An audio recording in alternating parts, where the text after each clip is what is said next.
I put my dad in the street against a heavyweight. I've gone back to the dad. I've punched him a few more times. There's 5 blokes outside my front door. Can you come and help One me? hell of a fucking story, so stay tuned.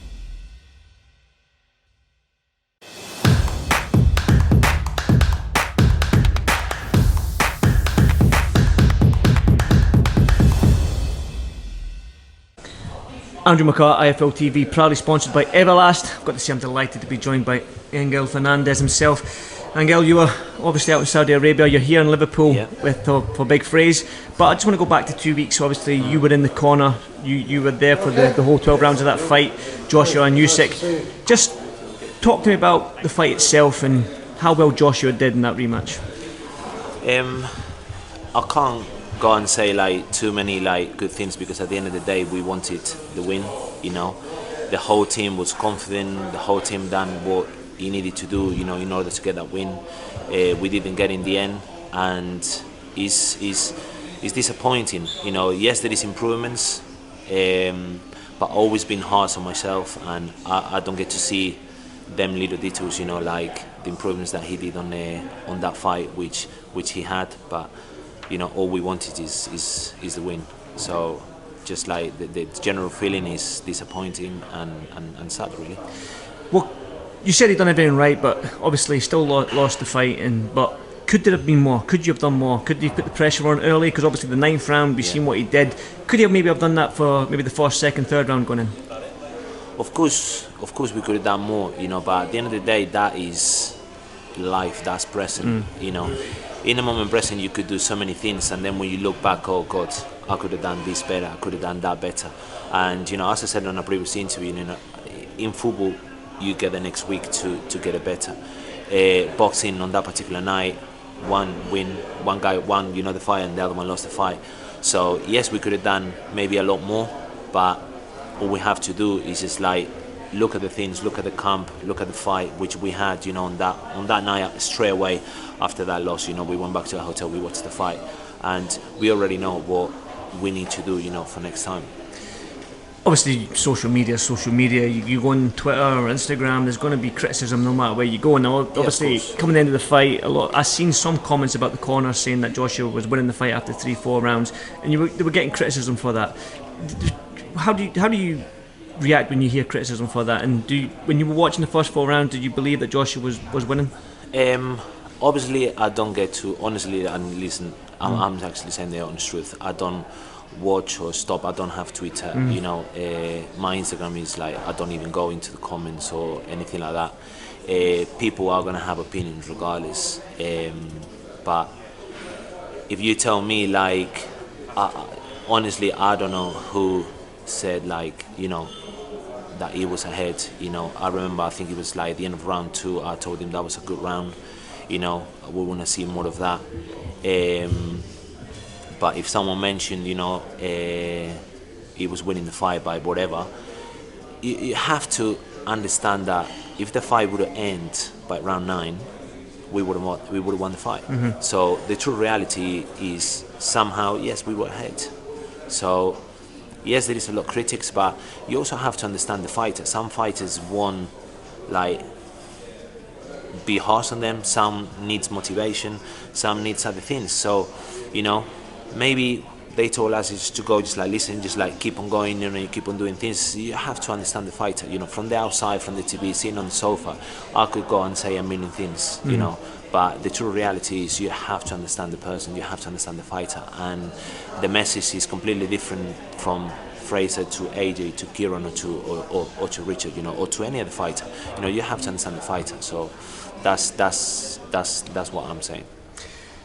That being said, obviously he did get that 9th round, and I remember in an interview, previous interviews before the fight, that you were going for the knockout. But Usyk is Usyk. He's hard to pin down. He's one of them. Heavyweights are more structured fighters. There's less movement on their feet. It's traditionally. Yeah. So Usyk's one of them heavyweights that constantly moves. He moves to his right. His lead foot's on the outside constantly. He knows how to fight an orthodox fighter. How difficult was it for, obviously looking back, you said you watched the fight back with Joshua. What did Joshua say? Was it difficult for Joshua just to pin him down and get them shots off? it's just sometimes, like, even from the corner I could go and say, like, oh, let's do it this way, let's do it that way, but at the end of the day it's the fighter in there in front of a man that has lost before. Everyone talks about the skills, everyone talks about his technique, everyone talks about his footwork, everyone talks about his movement, his feints, and the list goes on and on and on and on. So for a fighter like Anthony, all these things somehow, it does affect, because the true reality is putting AJ here and putting Usyk here. So it might play that part. Yes, he could have done better, in some rounds, 100% he could have done better. But all he has to do, as I said, is like look back into that and reflect, understand, and bring it better next time, because it's not a technical thing, it's not a physical thing, it's a mental thing. Boxing is a mental thing. So he has to look into that, and just go, you know what, here and here and here I could have done this, this and that. But at the end of the day, that's past. That was present, at the time, and we wish we could have done things maybe better, on that night. But listen, we're here, we the ones that we lost the fight, and the general feeling, as I said, is like disappointing. You mentioned boxing as a mental thing. Now, it would be remiss of me not to mention the aftermath with Joshua, obviously with the belts, Usyk's belts, and taking the mic and giving his passionate rant, breakdown, meltdown, whatever you want to call it. But a fight is a fighter, like you said, and boxing is a mental thing. Now, with Joshua obviously coming out the Olympics and being took open down the UK, stadium fights, having his life under a microscope, constant cameras in his face, was that just the boiling point? Was that just the tipping point for Joshua and Saudi? Obviously, listen, is a lot of emotions, a lot of pressure on the man, from day one. Regardless, it happened when Ruiz as well, everyone was like, Anthony. Even if Anthony goes and find out someone in the top 30, let's say, or 29 or 30, there will still be pressure on the man. So he lost the fight. He wanted that fight, to win that fight so bad, and he just couldn't understand it. And that could have happened to any human being. It could have happened to any human being.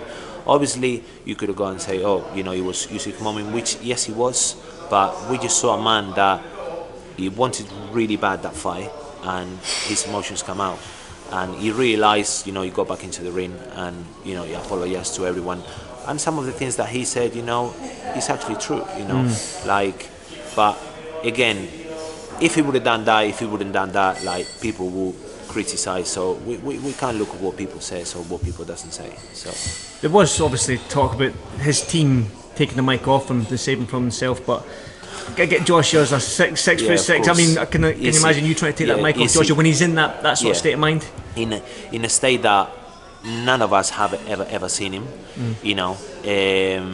He just wanted to, maybe on that particular time, just like blame on someone. As I said, it's like easy said than done.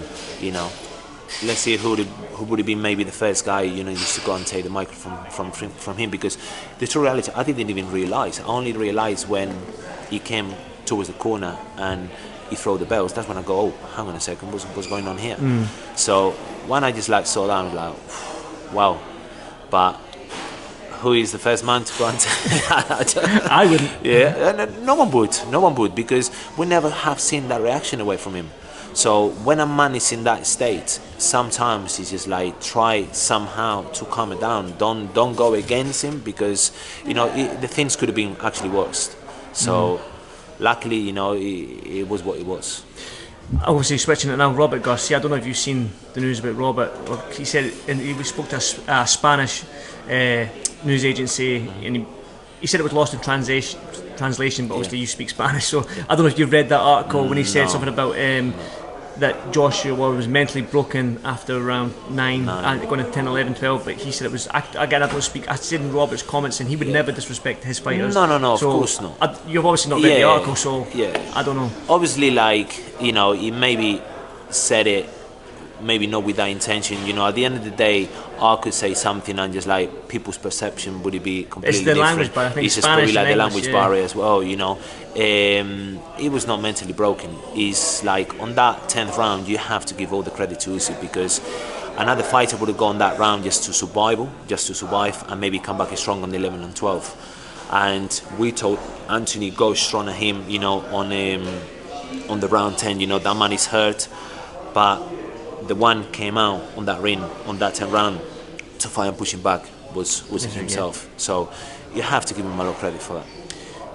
Trying to put on a positive note, obviously Joshua's a fighting man. I've seen his Instagram post saying the work's not done and he'll be back and stuff like he's going to work harder and whatnot. So being around Joshua, clearly he still wants to fight again. There's still big fights. He's still the biggest draw in boxing, heavyweight boxing. So what is next for Joshua then?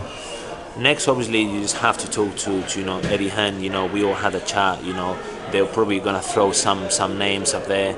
You know, look at the names. You know, and rebuild the man. We have to rebuild the man. You know, it's like mentally, technically, physically. You know, look at the things that we have to improve as a team and make them better next time. Because we wish we could have done, as I said, you know, better on that night, but it's easy said than done, you know, and we wish so many things, but all we have to do now is just reflect into that, and the next fight, you know, make them adjustments. Obviously, I'll get your thoughts on it then since you're here. Fury Usyk. Looks like they're going back and forth on Instagram with Tyson is anyway. How do you see that fight going? Styles make fights. I don't think it will be an easy fight for Tyson Fury. I see Fury winning the fight. As I saw, like, Anthony could have won, and he definitely could be. If it's a third fight against Usyk, he'll definitely beat him, because I think he starts to understand now a lot more things, you know. But I believe Fury will win the fight. We just have to focus on ourselves, rebuild AJ, and then hopefully down the line, you know, by the end of next year, you know, we get to see Fury AJ, or God knows, we might see another fight against Usyk, we might see another fight against Andy Ruiz. So there is great fights up there, you know, for Anthony. Well, and you know, obviously the selfish boxing fan in me, I want to see Joshua versus Fury. I don't think those two men should retire without facing each other again. I don't care if it's for a belt. This is just me being selfish, but I don't care if it's for a belt, no belt, in a stadium, in a small arena, in a town hall. I still want to see Joshua versus Tyson Fury. I think that's what that needs to happen at some point. Everyone wants to see the fight, you know. Even Joshua himself, he wants a fight, and I'm sure Fury do want that fight as well. So it's the fight that everyone wants to see, and as a boxing fan as well, you know, I would love to see that fight as well. Well, the reason why we're here, big bad Frazer Clarke, another heavyweight that you have. He's up against a tough opponent, undefeated, 7-0, 5 knockouts.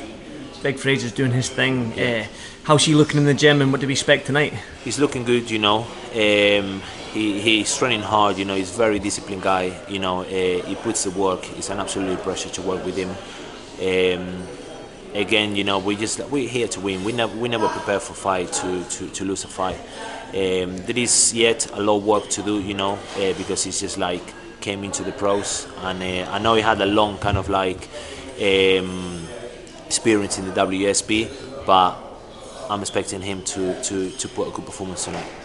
When you look at the state of heavyweight division, obviously it's exciting now. We've got Joyce Parker coming up in a couple of weeks. We've got Ruiz and Ortiz coming up as well. We've got Wilder and Helenius. Wilder's back. Obviously we just had Usyk Joshua. We're looking like Tyson Fury and Dillian White a few months back. Right now you've got big Martin Piccoli who's walking around. He had a good win against Tony Yoka. Obviously you mentioned experience in the WSB, the bronze medal in the Olympic Games. Can you push Fraser on a little bit quicker than most because of the experience he has had, or do you think he's still got a learning curve? He still needs to learn. It's still a lot of learning curve, you know, and he understands that. I know a lot of people might want him to rush things, but I'm not here to rush things, you know. As a coach, I have to see what things needs to be done, you know, what things needs to be improved, you know. I have to speak to him. How do you see this? How do you see that? And it's a lot kind of like, you know, like a house, you know, just like break things down and then just like bring things back up. And these things, unfortunately, in boxing takes time. You know, it's not a thing that it comes out in a week or it comes out in 2 weeks.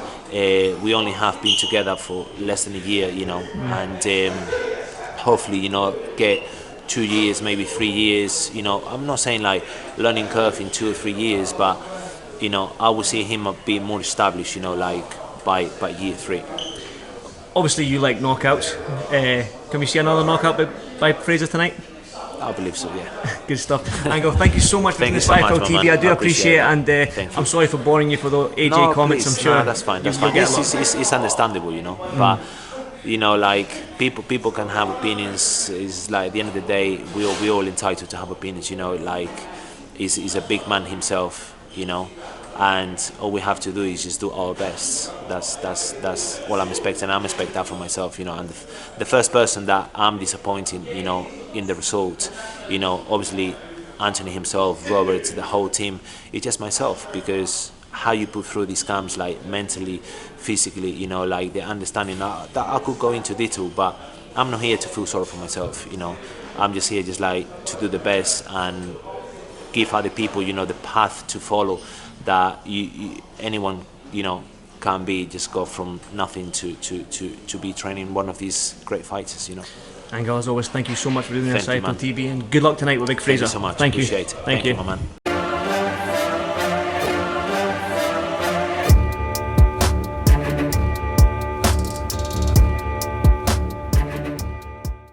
Yeah, I put my dad in the street against a heavyweight. I've gone back to the dad. I've punched him a few more There's times. 5 blokes outside my front door. Can you come and help One me? hell of a fucking story, so stay tuned.